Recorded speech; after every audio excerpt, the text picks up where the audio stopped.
최고의 강해 설교가인 마틴 로이드 존스는 목회자들에게 독서에 관해 충고하며 이런 말을 남겼습니다. 목회하는 동안 신학서적을 손에서 놓지 마십시오. 말이 쉽지 사역을 하면서 신학서적을 꾸준하게 읽는 것은 결코 쉬운 일이 아닙니다. 그래도 그분의 충고대로 독서를 해보려 노력하였습니다. 확실히 그가 진지하게 후배들에게 왜 그런 조언을 하고 있었는지를 실감하게 됩니다. 최근에 제가 듣게 된 가장 귀한 문구 중에 하나는 성화의 심장은 칭의를 먹고 사는 생명이다 라는 벌카우어의 이야기입니다. 이 문장에서 귀한 통찰을 얻었습니다. 교회 안에 수많은 성경 공부 프로그램이 존재합니다. 문제는 투자하는 시간과 정성에 비해 성도들의 삶은 그리 많이 달라지지 않는 것 같습니다.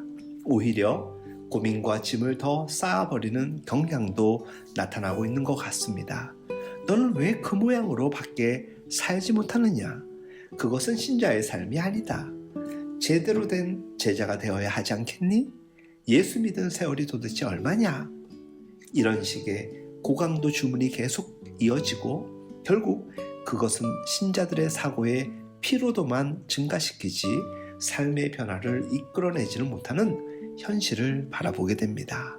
성경과 신학서적을 차분히 읽어보면 분명하게 제시하는 기독교 신앙의 틀이 존재합니다. 그것은 성도들이 아직까지 소유하지 못한 것을 가지라고 열심을 내라고 분투하라고 촉구하는 것이 아니라 하나님의 은혜로 말미암아 이미 가진 것, 소유한 것, 확보한 것을 더 깊은 차원에서 이해하고 인식하도록 요구하고 있습니다. 놀라운 것은 그 자리에서 성화의 동력이 발생합니다. 신자의 삶에 변화가 없는 이유는 의외로 간단합니다.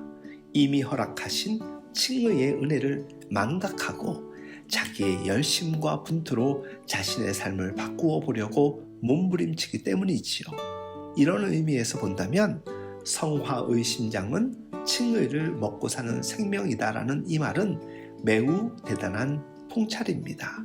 쉽게 말해서 우리 자신의 삶을 개선시켜서 하나님의 자녀가 되는 것이 아니라 이미 아들이기에 아버지를 닮는 것임을 밝혀주고 있는 것이지요.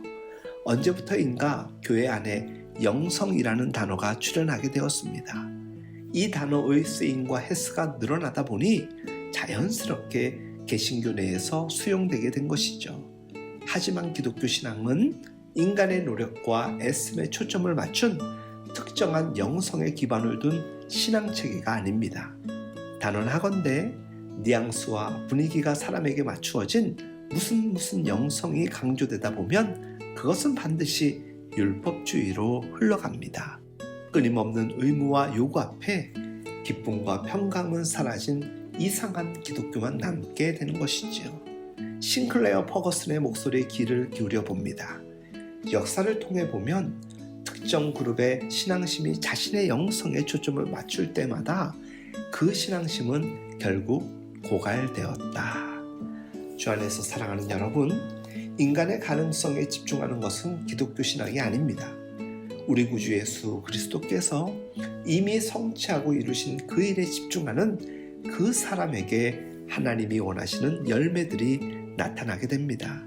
우리 쪽에서 하나님을 위해서 무언가를 행해야 한다고 생각하는 순간보다 하나님께서 예수 그리스도 안에서 우리를 위해서 이미 이루어 주신 일과 은혜를 묵상할 때 신앙의 진보는 나타남을 믿고 오늘도 칭의의 깊은 은혜의 성화의 삶을 이루어가는 우리 모두가 될 수 있길 예수님 이름으로 축복하며 응원합니다.